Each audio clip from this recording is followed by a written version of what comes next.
प्रश्न बघा.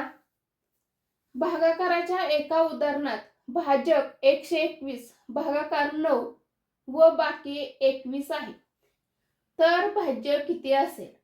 आपल्याला अशा पद्धतीचा प्रश्न विचारला जातो तेव्हा ह्या सूत्राचा वापर करायचा आहे. भाज्य बरोबर भाजक गुणिले भागाकार अधिक बाकी. आता या ठिकाणी आपण काय करूया, सूत्रामध्ये संख्या घालून घेऊया. बघा, आपल्याला भाज्य काढायचं आहे. भाज्य किती आहे? 121 आहे गुणिले भागाकार.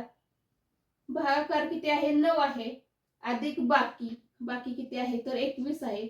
आता बघा, 9 एके 9, 9 दुने 18, हातच्याला 1, 9 एके 9 आणि हातच्याचा 1, 1089 अधिक काय करायचंय तर 21 करायचंय. बघा या ठिकाणी 9 1 10, हातच्याला 1, 2 8 10 1 11, हातच्याला 1, या ठिकाणी 1 आणि 1 असे 1. म्हणजे बघा 1110 हे काय झाले, या प्रश्नाचं उत्तर आले.